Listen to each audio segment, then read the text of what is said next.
You think the cost 4 mana Planeswalker? Yeah.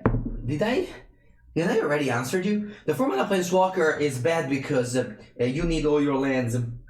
You need all your lands in the modern Sultai. I mean, by modern, I mean modern version of Sultai, which requires you now to have as many lands as possible to cast a Droid Crisis, and in the late game. Good morning, Beatrice. How's the mythic? How's the mythic path going? All right, what you want to do is just cast down the Llanowar Elves as soon as possible. The way you win in this matchup, which I assume it's a mirror match, is by mana ramp. It's not about Waggoth Walker, Branch Walker, it doesn't matter. It's about mana advantage. So just cast down those. Ooh, great draw. Great draw. This draw was perfect. You want to have so much ramp that's all you want to do is play basically just ramp into your big stuff. Contemporary, yeah.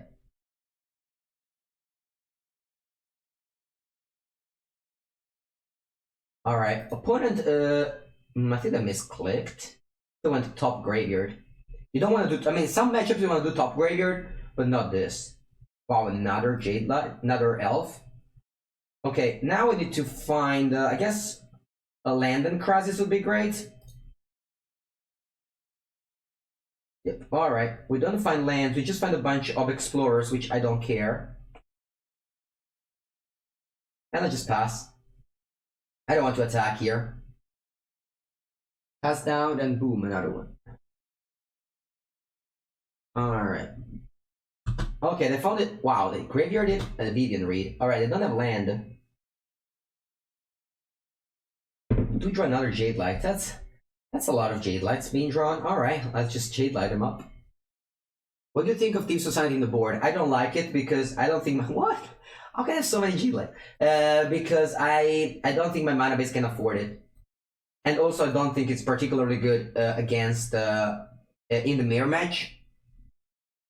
Because there's a lot of like removal spell, even post sideboard. In the late game it's bad because you have in the late game it's bad because you have Krasis and stuff like that to block it. Wait, what did they? Okay, so I'm gonna attack 6/8. My opponent could like triple block it, and I would just kill these two. I don't think I care. I don't think I mind. I might just attack with all so they could double block with these two. If that happened, I can just get in for a lot of damage afterwards. I think it's okay if I just attack with all. If they just double block here and block here, I'm totally fine with it. I'm totally fine with this block. All right. So basically now I just empty their board while leaving still 8 damage in my board. I can't cast this Vraska's Contempt though, but let's see what they play. Oh, they play on top land. All right. Yeah. Also, this is good because if they have Chupacabra, I at least got a 2-for-1 out of it. No. And hand disruption is not good. The matchup really revolves around just the top of your deck. Alright, I played Branch Walker. I could Vraska's Contempt this and I left this on top? Wonder why. Alright. I could just Vraska's Contempt this and just attack for 8, but I don't think it's the way I win this matchup. I'm just gonna play this, tap, and pass the turn. He should have waited for 5. He had 3 lands. How can he wait? You don't just patiently wait. You need to hit land drops every single turn. And this is why I didn't want to go for the aggressive play. Exactly the reason that Chupacabra was the reason. Alright, just draw more lands. Yeah, there's nothing I can do here. I just play this tap. And I'll probably just attack. If opponent takes, it's fine. If opponent trades, it's fine. I don't particularly care. I'm just waiting to top deck. And this is why Discard spells are bad. Alright, Vivian Reed. I was expecting Vivian Reed here. That's why you don't want to use my Contempt on anything else. My opponent was mana screwed, so it was pretty obvious that they had some like expensive cards in hand. Alright, they got that thing. I don't care. They got a Waggoth Walker. Alright, we need to draw Krasis or Vivian Reed. Or Breeding Pool. Still playing all my lands because if you draw Krasis, you might want to go like land. You always want to play all your lands. Basically, we're losing this game because all we've drawn was just the fillers of the deck. Whereas my opponent drew Vivian and Krasis, which is like the payoff. Oops, I misclicked here. Fair enough.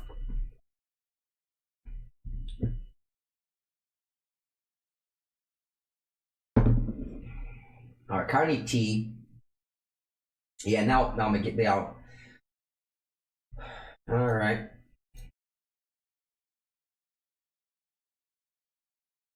If I draw Krasis, a Krasis for 4 could still be, you know, game winner. Opponent will have Chupacabra, so this is my last turn to draw it. It's fine, you know, sometimes happens. Alright, just a bunch of dudes. Wow, 3 dudes? Alright, let's draw Krasis or we're dead. Alright. Head Explosion for poor Karn. And sideboard, we're on the play, so I'm gonna keep the Doom Whispers in. Mina Reaper, Carnity, and this Info Stroke for 4 walkers. Andrea, see you on Monday. Yes, see you on Monday. Did you have any other host in the meanwhile? Sorry, any other guest in the meanwhile? Before guesting me? Oh, I guess Zen. Zen this Christmas, right? For those of you who don't know, Alia is a mythic ranked player on Arena. Also, Javier's girlfriend, who graciously hosts me and bear with me during the PT testing. And that's definitely the best time I have. It's when I go to Valencia and just play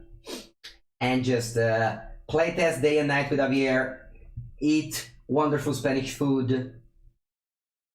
Alright, I unfortunately don't want this. I mean, I would love to draw J-Light, but look at my mana base. It's just three water graves, so I can't do that. Yeah, we win a Colossus.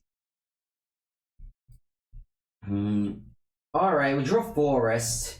I'm just gonna offer the trade, and then hopefully my opponent takes it. Alright, they take it.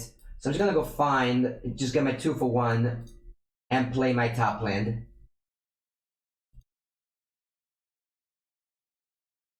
Gunslinger Fun Much. What does that mean?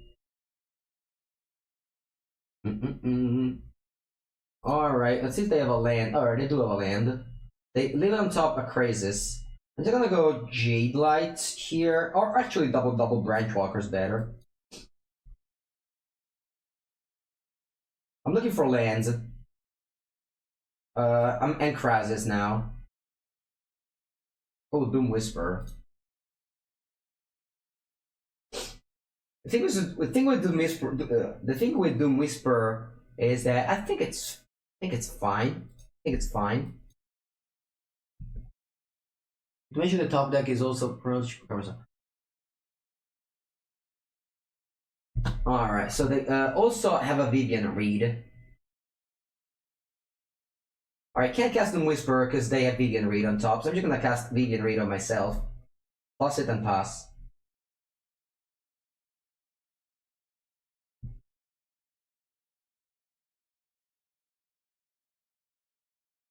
Yeah, let's get Krasis and pass.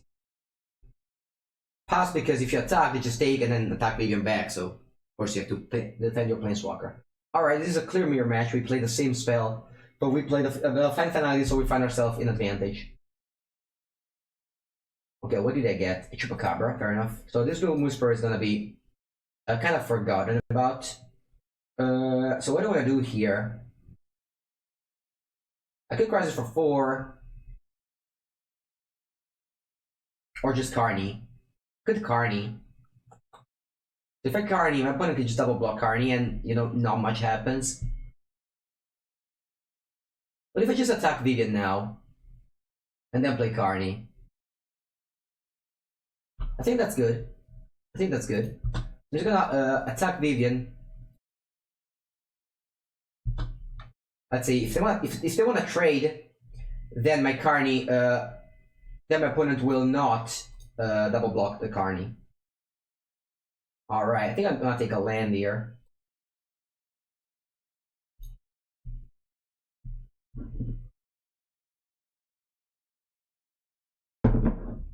Reaper, and by the way, Jade Light, sorry, Reaper and attack, not a fan. I'd rather just play this good threat. I like to pass the turn very much ahead on the board. Alright, they got a Carney of their own, which is like in this scenario is the best answer to Carney. Why was land better than second crisis here? The thing is that you want to hit all your land drops, and I already have one crisis, and I don't think I even have the chance to cast it now, because next turn I will likely to just go Midnight Reaper and then hopefully find a Chupacabra or something. Alright.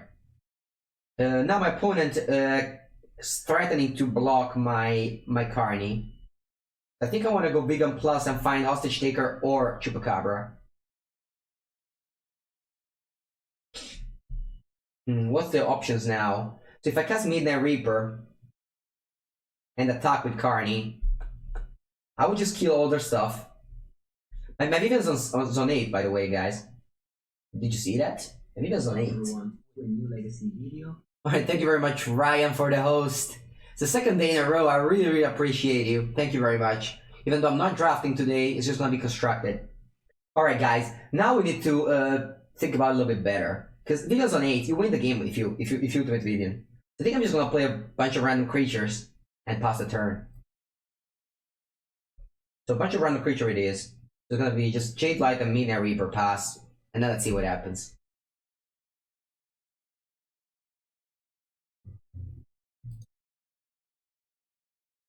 So I'll play this tapped, and I'll play Midnight Reaper, and I'll say go. If my opponent, I'll say go because my opponent has a removal spell to kill one of these, then they will need to attack with all, and then I can just crush the Jade Light and the Chupacabra. Which is, in your opinion, the best deck in starter right now? Not really. No, there's not really the best standard deck. This is not like Modern or where there's a best deck. There's just a bunch of different decks, and they all kind of like have bad matchups between them. Like Sultai, my favorite deck, but it loses to the Fog deck. Then what else? There's a Drake, which is very good, but it loses to control decks. And there's the Gate deck, but it loses to like aggro deck, I guess. Alright, I get Teams of Sanity, and this just does nothing. Alright, let's see, the play an untap land. Nah, it's not, there's not viable options. Alright. Okay, they had Chupacabra. So my Vivian plan is not gonna work, because my opponent will manage to just get in. In the meanwhile, I'll do a lot of card advantage though, because my opponent has to crush with everything, and we will just kill the Chupacabra and the Jade Light. Only Lava else will get through. So I don't particularly care. So this game is probably going to be over. Yeah, I'll just block very much profitably. And the Vivian will just be up again next turn. Alright, let's see if we find like an Hostage Taker. We don't. So if I attack with both, my opponent has to block. Alternatively, yeah, I mean, definitely Carnage Tower attacks Vivian. If I attack with both, yeah, I think I'm attacking with both. My opponent has a Carnage Tower, but I don't particularly care. I'll just attack with both. If I just take, it's fine. My Vivian's still not dying. They'll probably just chump to keep their Vivian around. Not sure what they're looking for. No, they just let Vivian die. Okay. Alright, so how much mana do we have? We have 8 mana, so we can cast a Droid Crisis for a bunch. I think I'm just gonna go Doom Whisperer Jade Light here. Just put into play a bunch of big stuff, and eventually win the game. This game is just over. We've had too much value throughout the game. And like Teams of Society, as you see, like I hate to bring a card in, a sideboard card in, and it just does nothing. You know what I mean? Like sometimes you can play it on turn 2, but that requires a very good mana base. Like that requires that you draw the good pieces of the mana base, which is not happening like every time, you know? Alright. On the draw, I want to cast downs over Doom Whisper. And that's it. But yeah, I mean, this deck is my favorite deck. Last season I played Golgari a lot, and now it just got much better with the Krasis. I'm pretty bummed that like not many people realized how good would that be in the spoilers. How's Incubation Druid perform? It's good in the mirror match. It's not great in the other matchups. But in a mirror match, you know, it definitely pushes its ways. Alright.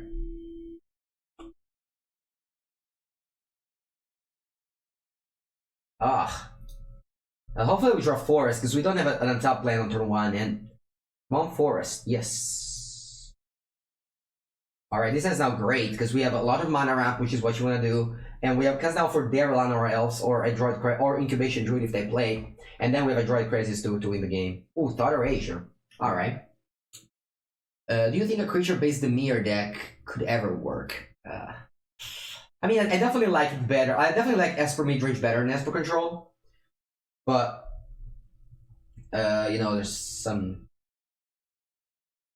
Alright, I think I don't care about dealing them 1 damage. I'd rather just... Because I'm not playing Wildgrowth Walker, so my life total might be more relevant than theirs.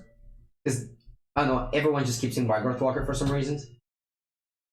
Okay, so the Jadelight goes, the Jadelight do something. I draw Midnight Reaper, nice.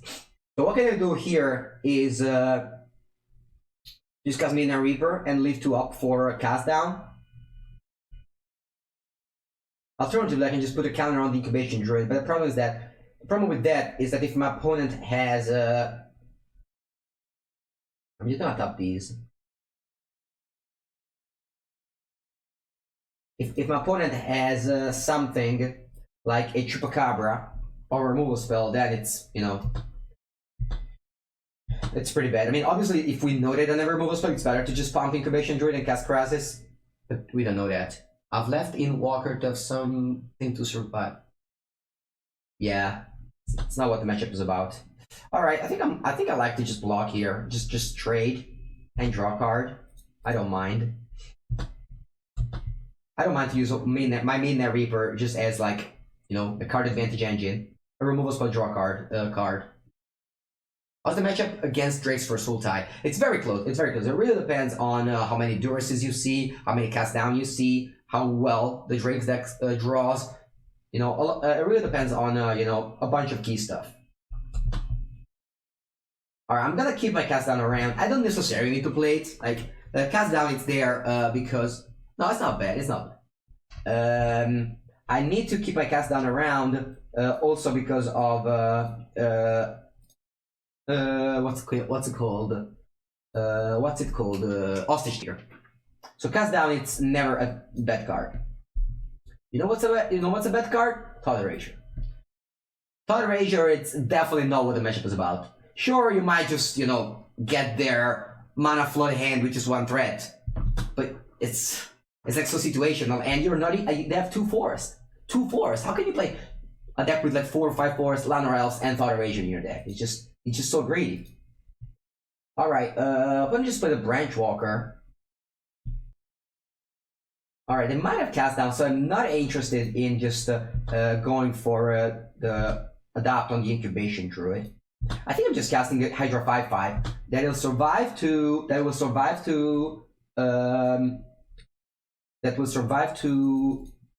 finality, and if they play this Influence Stroke, I don't care because I still draw 2 cards. And if they have Negate, whatever. Another card that's not good is Negate. Alright, and now we're so far ahead that's, I don't know. Alright, cast down, that's fine. And this is like obviously bad when you cast down these targets. Cast down is not here for just to kill a Krasis. It's here to like kill the irrelevant cards. Alright, Vivian Raid on top. It's gonna be good. They still have 2 up.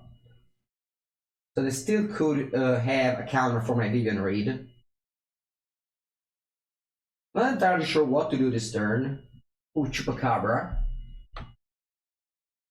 So I'll play my, so let's see. How much mana do I have? 2, 4, 7. I still don't want to put counters on the Incubation Druid because they might have cast down. If they were tapped, I would have done that, but it's not the case. So I have 2, 4, 7, 8 mana. So what can I do here is to just find back these two cards, or maybe not. Maybe maybe I should just find only the Chupacabra. I think I like to cast Chupacabra here. Yeah, I'm gonna cast Chupacabra here. Here is not resolved, so it might be that they don't have a counter. They could have still have removal spell though. You're gonna cast this Jade Light and just pass the turn. If they have finality, it's fine with me. I'll just follow it up with, ooh, 2 lands, nice. And attack. Isn't a 5/5 Craziest a relevant card? In this matchup, it's better to set counters. I hate both of them. I have one Disdainful Stroke. Right now, I just want to tap out every turn. I just want to tap out. You basically, this matchup is about like passing the turn always ahead and just doing more card advantage than your opponent. 5/5 Craziest is a relevant card, but the thing is that it's a very close plane is flying right now. Basically, what you want to do here is just to get ahead on board every single time. I still have this fine. It's not that I haven't played it. Is that sometimes in the matchup, it's not about the craziest, but it's about more the board. Alright, they pay 2 life. They still pass the turn with suspicious 2 mana on top. I don't know what that means. Alright, so what can I do here is to cast down the Branch Walker and then attack with 1, 2, 3 at the Vivian Reed in order to kill it. Let's see if they have Negate. I think they have Negate in their deck, in their hand. Alright. If they have Cast Down, it's not the end of the world. I'll be playing my Vivian Reed and be in a good spot. If they don't have Cast Down, then the Vivian Reed dies. Alright, let's see if they have Cast Down. Alright, don't have Cast Down, so Vivian's down. I'm really unsure of what do they have in hand, because they just shocked themselves. So they must have like a Disdainful Stroke or something like that. And they don't even have Cast Down. So I'm gonna just adapt this Incubation Druid. 3, 4, 5. So adapt this Incubation Druid, and then play Jade Light. I said that I don't have Cast Down because they would have like saved their crasses. I think what they have is just this Disdainful Stroke, and now we're just gonna play around it pretty easily. I think I'll top this second Vivian Reed. Actually, I don't. My opponent cannot afford to play around to like leave the Disdainful Stroke up. This game is going like super easy. We just had early ramp. My opponents spent their turn with their discard spell, their counter magic, and they just died with counter magic in hand. A discard spell that, sure, I mean they discarded a good card, but like they like wasted their turn too. Like, because if you think about it, discard spell. So discard spell, what is discard spell? Discard spell, you pay mana and they don't, so you always get ahead on cards. Alright, you need to be aware of the Auto Topper, because the Auto Topper always wants to top your Incubation Druid. And now game's over. Like, this has been such an easy game. Like what I mean is that the game plan is just fundamentally wrong, of just having counters and discard spell and like Thieves of Sanity. It's the same exactly thing as last season.